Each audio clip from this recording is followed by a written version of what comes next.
न हम किसी से आंख झुका करके बात करेंगे, न ही हम आंख उठा करके बात करेंगे। हम आंख मिला करके बात करेंगे।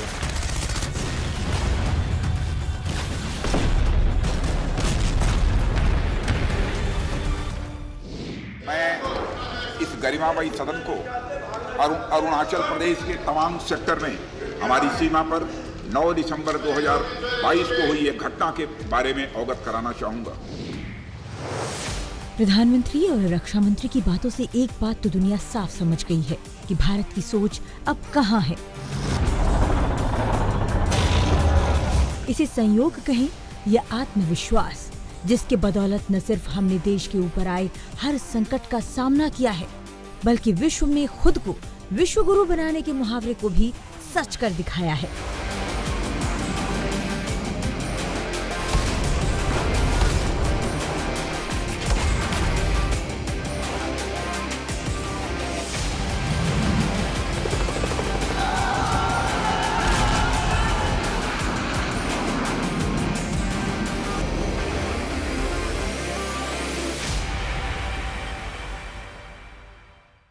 नमस्कार, स्वागत है आपका हमारी इस खास पेशकश में। आपके साथ मैं हूं प्रांजलि सिंह। डिफेंस सेक्टर यानी कि रक्षा क्षेत्र एक ऐसा स्ट्रेटेजिक सेक्टर है जो किसी भी सरकार की प्राथमिकता होती है। ये सेक्टर तमाम और भी कारणों से काफी अहम होता है। देश को बाहरी हमलों से बचाना और बाकी सेक्टर्स को विकास के लिए सुरक्षित माहौल देना भी इसके लिए डिफेंस सेक्टर का मजबूत और प्रभावी होना बेहद जरूरी है। तो आज हम बात करने जा रहे हैं उन महत्वपूर्ण पहलुओं के बारे में जो बीते 9 वर्षों में रक्षा क्षेत्र को नए आयाम दे गए, एक नए और आत्मनिर्भर भारत की जमीन तैयार कर गए।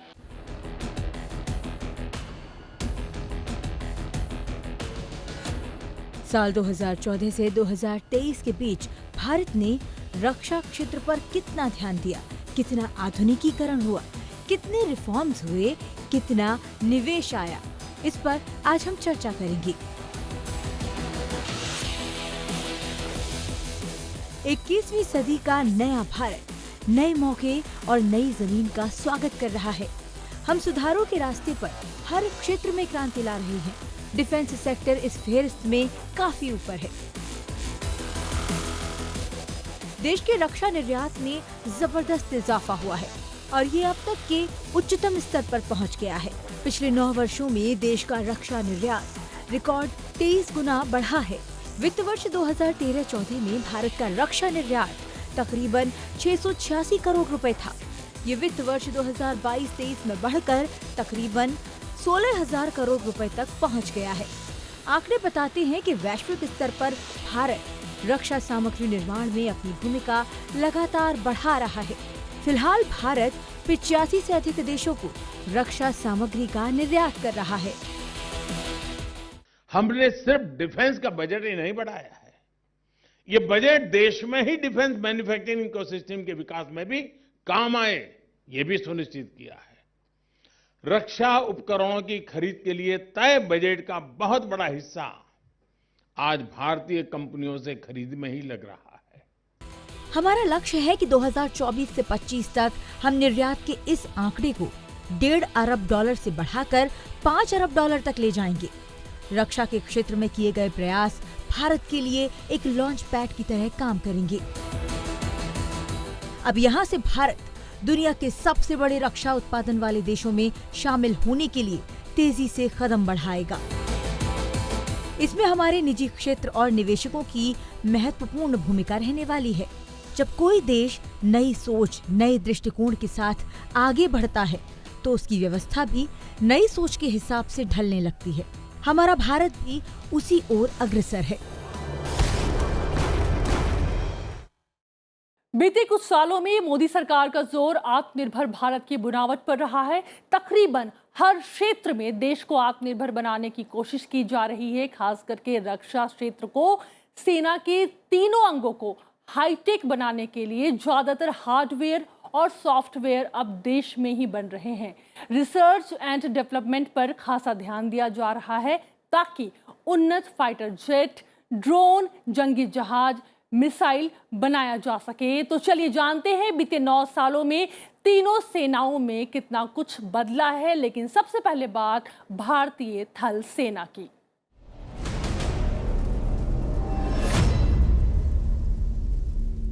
भारतीय सेना हर चुनौती का सामना करने के लिए एक युवा, आधुनिक, तकनीकी रूप से सक्षम, शक्तिशाली और तत्पर सेना के रूप में परिवर्तित हो रही है।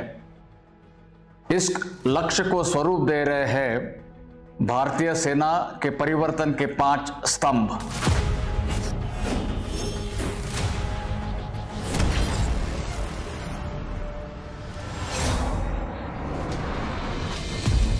नवीनीकरण, आधुनिकीकरण और मेक इन इंडिया से टेक्नोलॉजिकली सक्षम होती सेना आज बन रही है आत्मनिर्भर भारत की पहचान।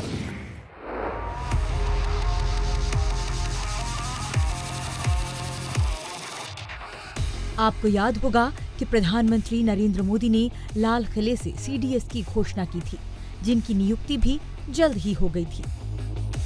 पिछले 9 वर्षों में सरकार का ये फैसला एक बड़े बदलाव को लेकर आ रहा था। चीन और अमेरिका जैसे देशों में सीडीएस ही सरकार का मिलिट्री एडवाइजर होता है। सीडीएस सभी ऑपरेशंस और युद्ध की जिम्मेदारी संभालता है। इसलिए सरकार ने सोच समझकर समय से इस मुद्दे पर फैसला लिया था। अगर दुनिया भर की बड़ी मिलिट्री सुपर पावर्स की बात करें तो वो सब इंटीग्रेटेड हैं, वहाँ पर थिएटर कमांड्स में काम करते हैं। अभी हमारी जो सेनाओं की जो कमांड्स हैं वो अलग है। थल सेना की अपनी अलग कमांड्स है, साथ है उसी तरह से एयरफोर्स की। लेकिन जो प्रधानमंत्री है उन्होंने साफ कर दिया था कि अब हमें जो आगे बढ़ना होगा, हमें थिएटर कमांड्स की तरफ बढ़ना होगा। और उस थिएटर कमांड की जो पहला जो स्टेप होता है वो सीडीएस होता है। जब तक कि आपका एक ऐसा मिलिट्री कमांडर नहीं होगा जो तीनों सेनाओं के सबसे ऊपर काम करेगा, यानी कि उनका जो ऑपरेशनली जो होगा वो उसको सीडीएस को देखना होगा। तो इसके लिए ही ये सीडीएस यानी चीफ ऑफ डिफेंस स्टाफ की पोस्ट बनाई गई थी। और इस सीडीएस की पोस्ट से क्या होगा कि जो हमारी जो सेनाएं जो अभी अलग अलग काम करती हैं तो उनको इंटीग्रेट होकर काम करना पड़ेगा, जॉइंटनेस जो होगी उसमें बढ़ जाएगी। रक्षा जगत में मेक इन इंडिया को बढ़ावा देने के लिए ऐसे 101 हार्डवेयर की सूची जारी हुई है जिनके आयात पर अगस्त 2020 में प्रतिबंध लगा दिया गया था। और यह फैसला हुआ था कि अब इनका निर्माण देश में ही होगा। ये योजना तेजी से आगे बढ़ रही है, जिसका असर भी दिखना शुरू हो चुका है।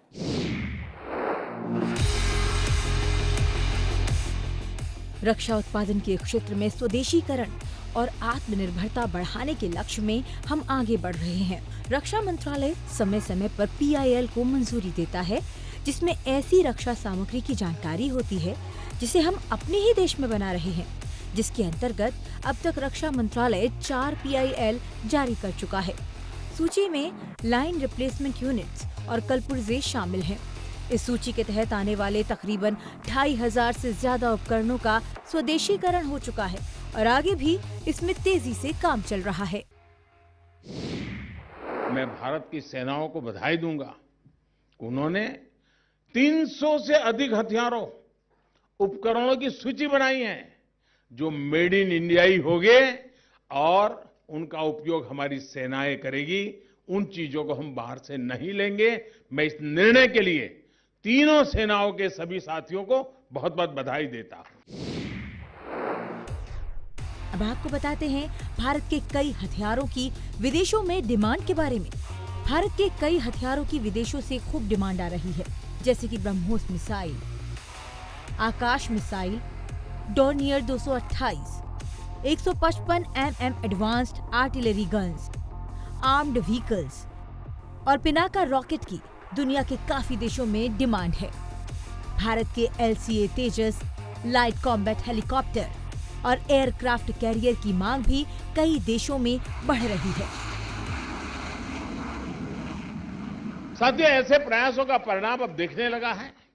बीते 4-5 सालों में हमारा डिफेंस इंपोर्ट लगभग 21% कम हुआ है, इतने कम समय में।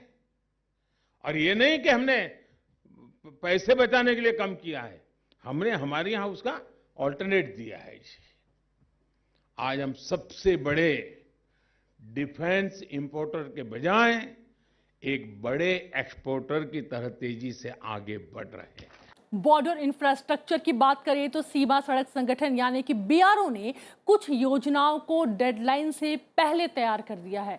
इनमें लेह मनाली राजमार्ग पर रोहतांग में 10,000 फीट से ऊपर बनी विश्व की सबसे लंबी अटल टनल शामिल है। अटल टनल आधुनिक इंजीनियरिंग का एक शानदार नमूना है।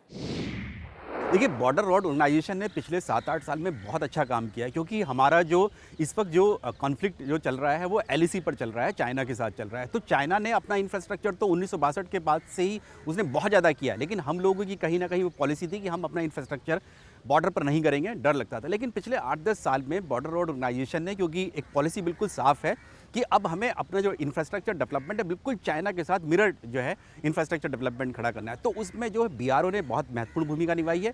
इस वक्त चाहे फिर वो पूर्वी लद्दाख हो, चाहे फिर वो अरुणाचल प्रदेश हो, सिक्किम हो, यहाँ पर बीआरओ ने जो रोड्स जो तो बनाई हैं ताकि हम लोग लास्ट पोस्ट तक जो है भारतीय सेना अपने टैंक ले जा सके, अपनी मिलिट्री व्हीकल्स लेकर जा सके।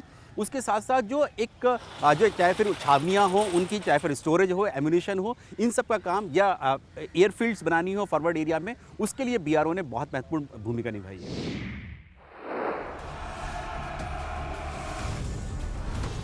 बीते 9 वर्षों में सशस्त्र बलों में महिलाओं की भागीदारी पर भी काफी जोर दिया गया है।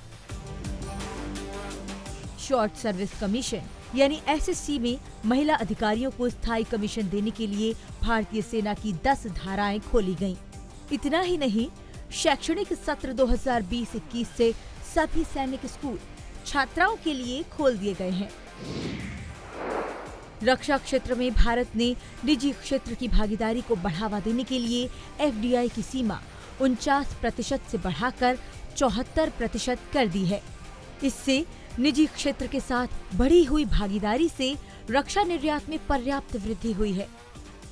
रक्षा के क्षेत्र में करियर देश में सबसे प्रतिष्ठित और सम्मानित करियर में से एक माना जाता है। ऐसे युवा जो उत्साह, साहस और चुनौतियों से भरे क्षेत्र में अपना करियर बनाना चाहते हैं, उनके लिए रक्षा क्षेत्र सबसे बेहतर विकल्प है, क्योंकि ये उनकी सारी पेशेवर उम्मीदों की पूर्ति करता है। भारतीय सशस्त्र बल समान रूप से पेशेवर सेवाएं देने वाला भारत का सैन्य बल है, जिसके अंतर्गत भारतीय सेना, भारतीय वायुसेना, भारतीय नौसेना और भारतीय तट रक्षक बल आते हैं, जिसके अंतर्गत अग्निवीर जैसी योजना भी विकास की ओर एक नई इबारत लिख रही है। अगर हम लोग देखते हैं प्रधानमंत्री मोदी के जो पिछले 9 साल हैं, इसमें जो अग्निवीर या अग्निपथ स्कीम जिसको हम लोग कहते हैं, ये एक पैराडाइम शिफ्ट कह सकते हैं ह्यूमन रिसोर्सेज में, आर्म फोर्सेज में, यानी कि भारतीय सेना की जो ह्यूमन रिसोर्सेज है। इसमें अभी क्या होगा, जो अग्निवीर आएंगे वो 4 साल के लिए आएंगे और 4 साल में उनको ट्रेन किया जाएगा, देखा जाएगा, ट्रेनिंग होगी, उसके साथ साथ उनको ऑपरेशनल एरिया में भी भेजा जाएगा। उनको देखा जाएगा कि कितने लोगों में, मतलब कितने ये अग्निवीर हैं, इनमें फाइटिंग कैपेबिलिटी कितनी है, उसके हिसाब से ही, और कितना स्किल्ड है ये एक सोल्जर के तौर पर। उसमें से 25% जो होंगे वही आगे बढ़ पाएंगे, यानी कि एक सैनिक बन पाएंगे। बाकी जो 75% होंगे वो समाज में वापस, यानी हमारे देश में वापस आ जाएंगे। तो उससे क्या होगा, एक तो हमारे जो सोल्जर्स हैं उनकी फाइटिंग कैपेबिलिटी या जो सोल्जरली क्वालिटीज़ वाले जो होंगे, जो वॉरियर क्वालिटीज़ वाले होंगे, वही आगे जा पाएंगे, सेना में काम कर पाएंगे, हमारे जो सीमाएं होंगी उनकी सुरक्षा करेंगे। और बाकी जो 75% जो होंगे वो भी स्किल्ड जो मैन पावर होगी, जो हमारे देश में वापस आ जाएंगे, वो मेन स्ट्रीम में आ जाएंगे और हमारे मुख्य धारा में जुड़ जाएंगे। वो अपना कोई काम भी कर सकते हैं, कहीं पर कंपनी में भी काम कर सकते हैं, सरकारी नौकरी में भी जा सकते हैं, पैरामिलिट्री फोर्सेस में जा सकते हैं। इसके अलावा जो अगर वहाँ भी नहीं जा पाए तो पिछले 4 साल में जो उन्होंने सेना में जो उनकी ट्रेनिंग हुई होगी, तो एक डिसिप्लिन जो सिटीजन होगा वो भारत देश को मिल पाएगा। तो ये बहुत अच्छा कदम है अग्निवीर स्कीम, अगर हम लोग मानते हैं आर्म फोर्सेस के लिए। इन 9 सालों में नौसेना में भी कई बदलाव आए हैं। उपलब्धियों से भरे पलों की बात करें तो वो सीमाओं से परे है। तो आइए जानते हैं कि नौसेना में कितना कुछ बदला है। सशस्त्र बलों ने संकटग्रस्त देशों की मदद के लिए हाथ बढ़ाया। इस क्रम में भारतीय नौसेना ने 2020-21 के दौरान कई राहत मिशन चलाए, जिसमें खास है वंदे भारत मिशन। इस मिशन के जरिए ईरान, श्रीलंका और मालदीव से फंसे हुए भारतीयों को निकाला गया। आईएनएस ऐरावत मिशन, प्राकृतिक आपदाओं से प्रभावित सूडान, जिबूती की मदद। भारतीय नौसेना के लिए गौरव करने का पल वो था जब प्रधानमंत्री ने अपना पहला स्वदेशी एयरक्राफ्ट कैरियर विक्रांत देश को समर्पित किया था।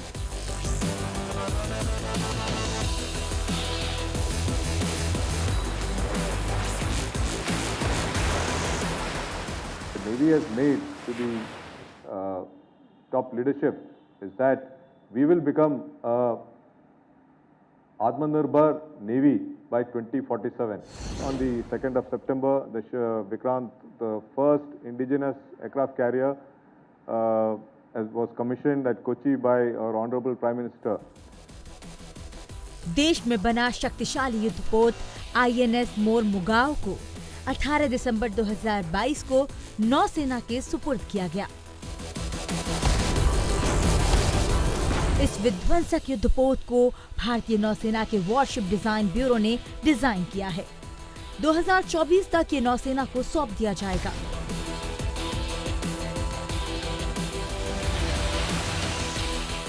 स्वदेशी एयरक्राफ्ट और युद्धपोत के अलावा समुद्री सरहदों को सुरक्षित रखने के लिए 20 अप्रैल 2022 को स्कॉर्पियन यानी कलवारी क्लास की सबमरीन वाकशीर को लॉन्च किया गया। प्रोजेक्ट 75 की स्कॉर्पियन पनडुब्बी INS वाकशीर ऐसे समय में नेवी में शामिल हुई है जब चीन के साथ सीमा विवाद की घटनाएं बढ़ चुकी हैं। INS Kalvari, INS Khanderi, INS करंज और INS वेला इस समय प्रयोग में है, जबकि INS वागीर के लिए समुद्री परीक्षण चल रहा है, जिसका मकसद भारत की नौसैनिक क्षमताओं को बढ़ावा देना है। और चलिए अब बात करते हैं हम वायुसेना की।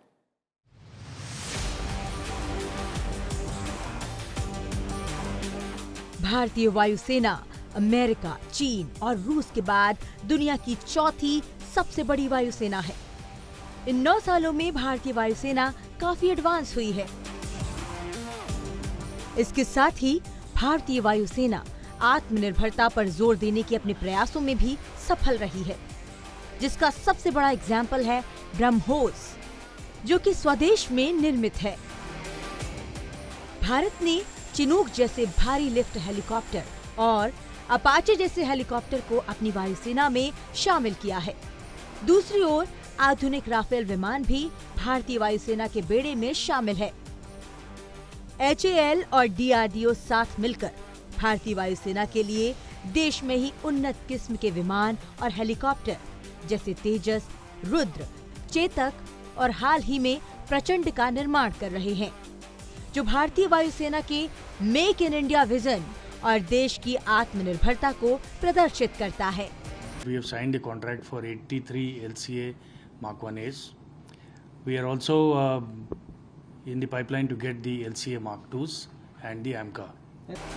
वायुसेना ने जरूरत पड़ने पर बालाकोट एयर स्ट्राइक और सर्जिकल स्ट्राइक जैसे साहसिक कदम के जरिए साबित किया है कि केवल युद्ध की स्थिति ही नहीं बल्कि पीस टाइम में भी देश की सुरक्षा के लिए वो हमेशा सजग है।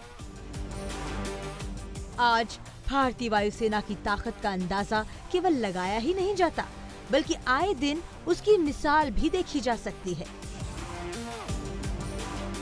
यही कारण है कि आज भारत की तरफ किसी की नजर उठाकर देखने की हिम्मत नहीं है। देश ने अपनी तकदीर खुद बनाई है और अपनी सेना की ताकत आत्मनिर्भरता की राह पर चलकर बढ़ाई है।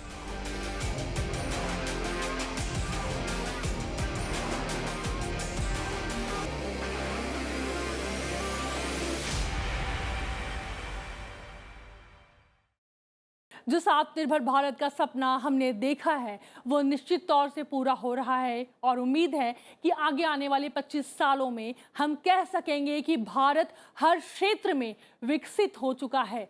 और चलिए अंत में हम आपको एक छोटी सी झलकी दिखाना चाह रहे हैं, जिसे प्रधानमंत्री ने खुद अपने सोशल साइट पर शेयर किया है, जिसके जरिए आप कम समय में लेकिन विस्तार से समझ सकेंगे कि रक्षा जगत में बीते 9 सालों में कितना सुधार आया है। आज के लिए इतना ही। आगे भी आप सब देखते रहे संसद टीवी। नमस्कार। विश्व की आज की स्थिति हमें सिखाती है कि इसका मार्ग एक ही है, आत्मनिर्भर भारत। आत्मनिर्भर भारत माननीय प्रधानमंत्री के संकल्प को साकार करती भारत की बढ़ती रक्षा उत्पादन क्षमता, एक नई सोच, एक नई प्रतिबद्धता से अपने आर्म्ड फोर्सेस का आधुनिकीकरण करने के लिए रक्षा उत्पादन के हर क्षेत्र में अग्रसर है। रक्षा उत्पादन को आत्मनिर्भर बनाने के लिए भारत सरकार ने निर्णायक कदम उठाए हैं। स्वदेशी इंडस्ट्री से खरीद को बढ़ावा देने के लिए पिछले 2 वर्षों में 209 आइटम्स को पॉजिटिव इंडिजिनाइजेशन लिस्ट में शामिल करने की बड़ी पहल की है एवं बजट का 64% हिस्सा यानी 75,000 करोड़ सिर्फ स्वदेशी कंपनियों से खरीदने के लिए भी रखा गया है। भारत इंपोर्टर के स्थान पर अब एक्सपोर्टर बन रहा है। भारत सरकार की innovation for defence excellence scheme के अथक प्रयास से पिछले 3 सालों में 1000 से भी अधिक स्टार्टअप नई टेक्नोलॉजीज को साकार कर रहे हैं और उनसे ड्रोन्स, एंटी टैंक मिसाइल्स आदि खरीदने की प्रक्रिया शुरू कर दी गई है। जो आइटम पहले इंपोर्ट होते थे, अब जब देश में ही बनने लगे हैं तो उनकी कीमतों में 50 से 80% की कमी हुई है। भारत की उड़ान में अब light utility helicopter, fighter helicopter शामिल हैं। अब भारत की गणना विश्व के उन चुनिंदा देशों में है जो 4th generation fighters, helicopters, aircraft carriers, submarines, missiles और एडवांस्ड वेपनरी बनाने में सक्षम है। अपने राष्ट्र बल को आत्मनिर्भर रूप से सशक्त बनाने की ओर देश तेजी से अग्रसर हो रहा है और डिफेंस कॉरिडोर बनाना उसी दिशा में एक अहम कदम है, जिसमें उत्तर प्रदेश की एक अहम भूमिका है। कॉरिडोर बनाने के कुछ ही महीनों में एशिया का सबसे बड़ा डिफेंस एक्सपो डेफ एक्सपो 2020 आयोजित कर विश्व के डिफेंस क्षेत्र को लखनऊ में होस्ट किया। इन सब कदमों से भारत रक्षा उत्पादन में आत्मनिर्भर हो रहा है। नए भारत का उत्साह और प्रगति को देख दुनिया के अनेक देश अब हमारे साथ मिलकर काम करने के इच्छुक हैं। आने वाले वर्षों में यही संकल्प भारत को रक्षा उत्पादन के क्षेत्र में सर्वश्रेष्ठ देशों की पंक्ति में गर्व से खड़ा करेगा और एक बेहतर, संतुलित और संयमित विश्व बनाने में अपना महत्वपूर्ण योगदान देगा।